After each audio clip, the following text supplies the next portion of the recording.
Ang totoo niyan, kailangan mo lang mamatay para lumakas ng 10 beses. Pero sa kamalasan, napunta ka sa katauhan ng ninuno ng pinakamalakas na sekta. Kahit na ang iyong cultivation ay nasa pinakamababang antas pa lang. Pero sa simpleng pagbanggit lang ng pangalan mo, nagtatakbuhan na sa takot ang mga kalaban. Pero alam na alam mong hindi maaasahan ang ganitong peking kapangyarihan. Para ma-activate ang iyong kakayahan sa lalong madaling panahon, ikinulong mo ang iyong sarili sa Forbidden Land sa loob ng 10,000 taon. Pero ang hindi mo inaasahan ay, nabalitaan ng maraming kalabang sekta na pumasok ka sa death seclusion. Kaya naman nagsimula silang walang awang guluhin ang iyong Chindian sect. Hanggang sa lumipas ang 10,000 taon, sa bingit ng pagbagsak ng sekta. Isang babae ang biglang dumating sa paanan ng bundok at walang tigil na yumuko. Nagmamakaawa na lumabas na ang kanilang ninuno, upang iligtas ang pamana ng Chindian sect. Sa totoo lang, hindi na siya masyadong umaasa. Hanggang sa lumitaw ang iyong tila pagod na anyo sa harap ng tarangkahan ng Forbidden Land.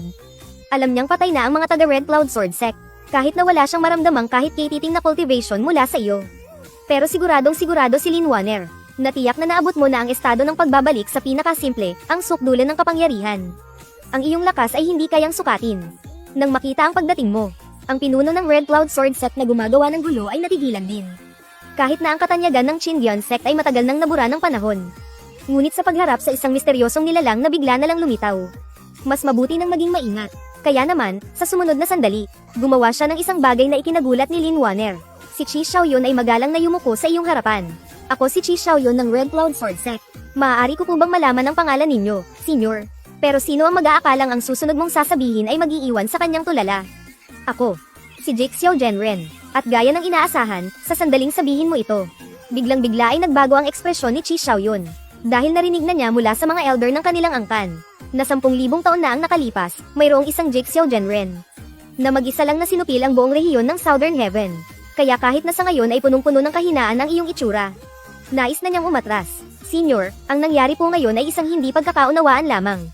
Ang aking Red Cloud Sword Sect ay handang magbayad pinsala sa abot ng aming makakaya. Inakala niyang malugod mong tatanggapin ang alok ng isang hamak na tulad niya. Ngunit hindi niya inasahan na diretsahan mong sasabihin na, huwag mong sabihing hindi ko binibigyan ng pagkakataon ang mga mas bata. Ngayon, putulin mo ang braso nilang lahat. At bawasan mo ng kalahati ang kanilang cultivation. Pagkasabi niya nito, agad na natigilan si Qi Xiaoyun. Pero isang segundo lang siyang nag-alinlangan. Walang pag-aalinlangan niyang pinutol ang mga braso ng lahat ng kanyang tauhan. Nang makita ito ni Lin Wanner, tuwang-tuwa siya. Talagang siya ang pinakamalakas na ninuno. Sa isang salita lang niya, kaya na niyang pagpatayin sila sa isa't isa. Pagkatapos gawin ang lahat ng ito, muling yumukod si Qi Xiaoyun. Senior, maaari na po ba kaming umalis? Tiningnan mo ang itsura niyang nagngingit-ngit sa galit, at bahagya kang ngumiti. At pagkatapos ay sinabi mo ang mga salitang ikinagalit niya ng gusto.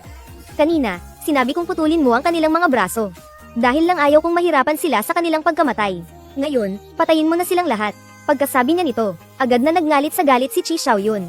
Ang isang mandirigma ay maaaring patayin, ngunit hindi dapat hiyain. Sobra ka na. Pagkasabi niya nito, mabilis siyang sumugod sa harap mo. At tinusok ka ng kanyang espada diretso sa puso. Hindi niya kailanman inakala na ganoon kadali kanyang matatalo. Pero ang hindi niya alam, habang pinapanood mo ang unti-unting pagkawala ng iyong buhay. Matagal ka nang nagagalak sa iyong kalooban. 10,000 taon na, sa wakas, malalampasan ko na ang foundation establishment. Habang iniisip iyon, bumagsak ka sa lupa ng may kasiyahan. At tuluyan ng hindi gumalaw. Ang eksenang ito ay agad na nagpatigil sa utak ng lahat. Lalong hindi makapaniwala si Qi Xiaoyun habang tinitingnan ng espada sa kanyang kamay. Talaga bang napatay niya nang ganoon na lang ang maalamat na si Jake Xiao Genren? At kitang-kita niya na tumatawa pa rin ang bigating ito habang namamatay. Ano ba talaga ang tinatawanan niya? Pero, iba sa reaksyon ng lahat. Namutla ang mukha ni Lin Wanner. Paanong bigla na lang nawala ang ninuno? Nasaan na yung sinasabing pagbabalik sa tunay na anyo? Pero bago pa maintindihan ni Lin Wanner ang nangyayari, mayabang nang tinuro ni Qi Xiaoyun si Lin Wanner. Lin Wanner, lumuhad ka Odell. Sige, subukan mong yumukod ulit sa sirang secret realm na yan. Tingnan natin kung may lalabas pang ninuno mula sa Asher Cloud Sect. Pero katatapos niya lang magsalita, biglang gumana ang iyong espesyal na kakayahan. Sa susunod na segundo, lumabas ka mula sa secret realm nang walang kahit isang gallows. Nang makita ang isa pang ikaw na lumitaw, ang ngiti ni Qi Xiaoyun ay biglang nanigas. Maging si Lin Wanner ay hindi makapaniwala. Anong nangyayari? Paanong nabuhay ang ninuno? Ngunit hindi mo pinansin ang reaksyon ng lahat. Sa halip, pinakiramdaman mo ang estado ng bagong katawan na ito. Ngayon, ang iyong cultivation ay umabot na sa Golden Core Realm. Kahit na daan-daang beses itong mas malakas kaysa dati. Pero, halos kasing lakas pa rin ng isang langgam. Hindi pwede. Kailangan ko pa siyang gamitin para mag-level up. Sa isiping iyon, nagbitaw ka na naman ng isang nakakagulat na pahayag. Ako si Master Ji Yufeng. Hindi ko akalain na ang aking senior brother ay mamamatay sa kamay ng isang hamak na tulad mo. Subalit, nang marinig ang mga salitang ito, ang utak ni Chi Xiaoyun sa kabilang panig ay tuluyan ng natigilan. Ang naunang si Master Ji Yuxiao ay walang bahid ng cultivation, pero itong nasa harapan niya ngayon ay mukhang nasa Golden Core Realm. Ngunit ang nakapagtataka, ay magkamukhang magkamukha pa rin silang dalawa, kahit hindi niya alam kung ano talaga ang nangyayari. Hindi nagatubili si Chi Xiaoyun. Hinugot niya ang kanyang espada at sumugod. Gaya ng inaasahan, si Master Ji Yufeng ay agad ding bumagsak matapos tamaan ng espadang iyon. Matapos patayin ang dalawang bigatin mula sa Azure Cloud Sect. Sa mga sandaling ito, ang tiwala sa sarili ni Chi Xiaoyun ay nasa sukdulan. Hahaha. Lin Wanner, ang mga ninuno niyo ba ay gawa sa putik? Bakit ang hihina nila? Mukhang tuluyan ng angham ina ang Azure Cloud Sect na ito. Ang mga ninunong ipinalalabas niyo ay ganitong klase lang pala. Bilis, magpalabas ka pa ng ilan para may paghasaan ako ng espada. Halos himatayin na si Lin Wanner sa galit. Wala siyang nagawa kundi mapaupo sa may pasukan ng Secret Realm, na parang isang tupang naghihintay na katayin. Ngunit nang akmang wawakasan na ni Chi Xiaoyun ang lahat, isang figure na naman ang biglang lumitaw sa kanyang harapan. Ang taong dumating ngayon ay nasa antas na pala ng Nascent Soul Realm.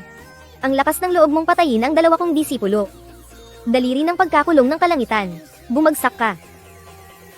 Kahit nasa sandaling ito ay litong-lito si Chi Xiaoyun. Dahil sa seryoso mong ekspresyon, napilitan pa rin siyang ilabas ang lihim na yaman ng sekta para pansanggalang. Ngunit makalipas ang ilang segundo, sa kanya napansin. Wala namang kahit anong atake na dumating. Isa na namang walang kwentang master na nagpapanggap lang pala. Nang makitang hindi siya natakot, hindi ka man lang natinag. Sa halip, lalo mo pa siyang hinamon. Ang aking daliri ng pagkakulong ng kalangitan ay isang atake sa isipan. Tinamaan ka na pero hindi mo pa namamalayan. Hahaha. Nang marinig ang mga salitang iyon, nagmamadaling sinuri ni Chi Xiaoyun ang kanyang dagat ng kamalayan. Pero sa sumunod na sandali, napatawa na lang siya nang may pangungutya. Anong atake sa isipan? Mamamatay ka na nga, puro ka pa kalokohan. Ang dami-daming ninuno ng Qindian sect na to. Pero wala man lang ni isang matino ang pag-iisip. Pagkasabi nyon, hindi na nagatubili pa si Chi Xiaoyun. Isang lumilipad na espada ang direktang kumitil sa buhay ni Master Ji Yu. Ngunit, hindi pa riyan nagtatapos ang lahat. Mabilis niyang ginamit ang mensaheng Jade Talisman para magpadala ng mensahe sa Chi Xiao Sword Sect. Sinabi niyang mayroong isang mahiwagang lihim na lugar sa loob ng Qindian sect. Sa lihim na lugar na ito, may hindi malamang bilang ng mga ninuno. Kahit na mahihina sila, ay kakaiba ang kanilang mga kilos. Palagi silang nagiiwan ng pakiramdam na hindi sila kayang ubusin o puksain. Upang maiwasan na may lumabas pang mas malalakas na ninuno mula sa lihim na lugar na ito. Iminumungkahi kung magpadala pa ang sekta ng mas maraming dalubhasa rito. At pagkatapos niyang magpadala ng mensahe, dumiretso na si Chi Xiaoyun para paslangin si Lin Wanner. Ang paikot-ikot na misyong ito ay tuluyan ng umubos sa kanyang pasensya. Ang tanging nasa isip niya ngayon ay ang matapos agad ang misyon at makauwi.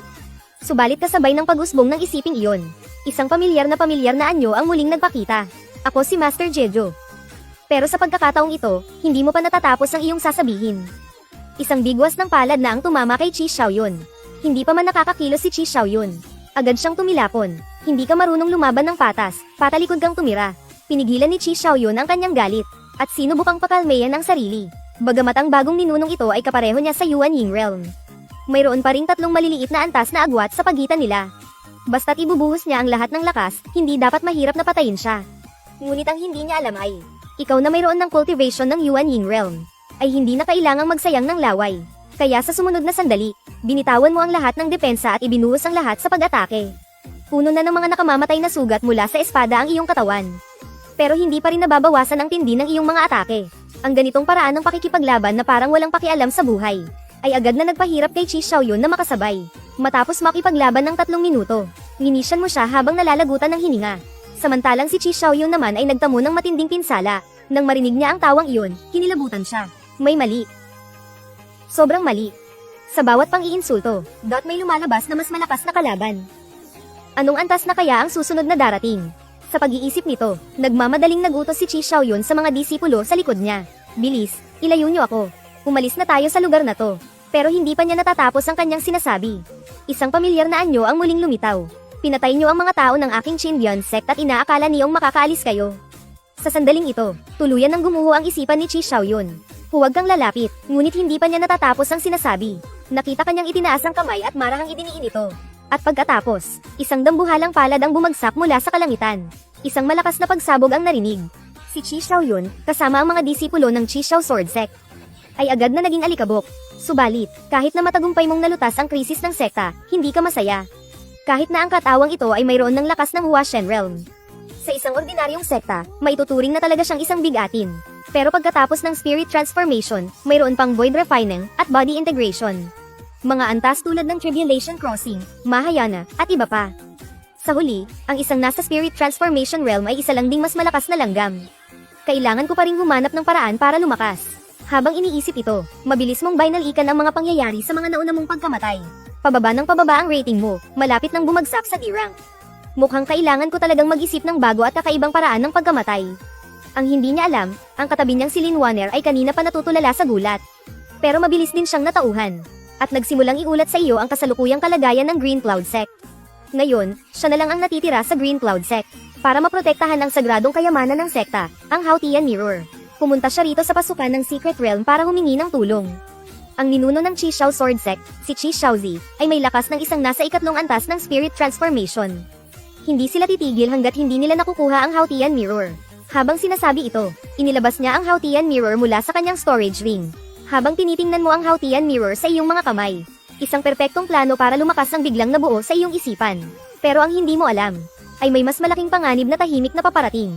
Dahil sa kalangitan sa sandaling ito, may isang dambuhalang sasakyang panghimpapawid na tumatakip sa araw, papalipad patungo sa Green Cloud Sect.